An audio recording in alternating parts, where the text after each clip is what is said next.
ഈ കാണുന്ന ഡയറിയെ നമുക്കൊന്ന് മേക്ക് ഓവർ ചെയ്തെടുത്താലോ? അതിന് വേണ്ടിയിട്ട് നമുക്ക് വേറെ ഒന്നും വേണ്ട. കളർ പേപ്പർ, കവായി സ്റ്റിക്കർ ഇത് രണ്ടും ഉണ്ടെങ്കിൽ നമുക്ക് അടിപൊളിയായിട്ട് സെറ്റാക്കി എടുക്കാൻ പറ്റും. ഞാൻ ആദ്യം ഒരു ഓറഞ്ച് കളർ പേപ്പർ എടുത്തിട്ട് അതിൻ്റെ ഫ്രണ്ട് വശവും കവർ ചെയ്യുന്നുണ്ട്, ബാക്ക് വശവും ഒന്ന് കവർ ചെയ്തെടുക്കുന്നുണ്ട് കേട്ടോ. അപ്പോൾ ഇതേപോലെ ബാക്കി വരുന്ന ഇതുണ്ടാവില്ലേ പേപ്പർ, കളർ പേപ്പറിൻ്റെ അത് ഉള്ളിലോട്ടേക്കൊന്ന് മടക്കി വെച്ചാൽ മതി. ഞാനിപ്പോൾ പുറം ഭാഗം മാത്രമാണ് കവർ ചെയ്തെടുക്കുന്നത്. അകത്തുള്ള ഭാഗം കവർ ചെയ്യുന്നില്ല, കാരണം ആ ഭാഗം നല്ല വൃത്തി ഉണ്ടായിരുന്നു കാണാനായിട്ട്. കണ്ടോ അകത്തുള്ള ഭാഗം? അപ്പോൾ അതെനിക്ക് കവർ ചെയ്യാനായിട്ട് തോന്നിയില്ല.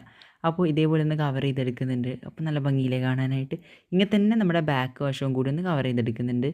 അങ്ങനെ കവർ ചെയ്തെടുത്ത് നമ്മുടെ ആദ്യത്തെ പരിപാടി കഴിയും കേട്ടോ. പിന്നെ ഇതേപോലെ വരുന്ന ഭാഗം ഒന്ന് കട്ട് ചെയ്ത് കൊടുക്കണേ. ഇതാ കണ്ടോ, ആ രണ്ട് ഭാഗത്തുണ്ട് ഓറഞ്ച് കളർ പേപ്പർ, അത് ഞാൻ കട്ട് ചെയ്ത് കൊടുത്തിട്ടുണ്ട്. അങ്ങനെ ബാക്കും കൂടി ഒന്ന് കവർ ചെയ്തെടുത്ത് ഇതേപോലെ ഇരിക്കും കേട്ടോ. ഇനി നമുക്ക് വേണ്ടത് അതിൻ്റെ ഒരു നടുക്കുള്ള ഒരു പോർഷനില്ലേ, അവിടെ ഞാനിവിടെ ഒരു സ്കിൻ കളർ പേപ്പർ, കുറച്ച് ലൈറ്റ് ആയിട്ടുള്ള ഒരു യെല്ലോ അല്ല എന്നാൽ വൈറ്റും അല്ലാത്തൊരു കളറില്ലേ, ആ ഒരു കളർ പേപ്പർ ഇതേപോലെ ഒന്ന് പീസായിട്ട് കട്ട് ചെയ്തിട്ട് ഇതേപോലെ ഒട്ടിച്ചെടുത്തിട്ടുണ്ട്. ഇനി നമുക്ക് ഡയറിയിൽ നിന്ന് എഴുതി കൊടുക്കുന്നുണ്ട്. എന്നിട്ട് കുറച്ച് കവായി സ്റ്റിക്കേഴ്സ് എടുത്തിട്ട് ഒന്ന് ഒട്ടിച്ചു കൊടുക്കുക. അപ്പോൾ അതും കൂടി കഴിഞ്ഞാൽ നമ്മുടെ ഡയറി ഇവിടെ സെറ്റാവും. കുറച്ച് കവായി സ്റ്റിക്കേഴ്സ് ഞാൻ ഒട്ടിച്ചെടുത്തിട്ടുണ്ട്, ഫുള്ളൊന്ന് കളർഫുള്ളാക്കി കൊടുക്കാൻ വേണ്ടിയിട്ട്. നിങ്ങളെ കൈമേലുണ്ടെങ്കിൽ ഒട്ടിച്ചെടുത്താൽ ഇത് കണ്ടോ ഇതേപോലെ ആക്കി എടുത്തിട്ടുണ്ട്.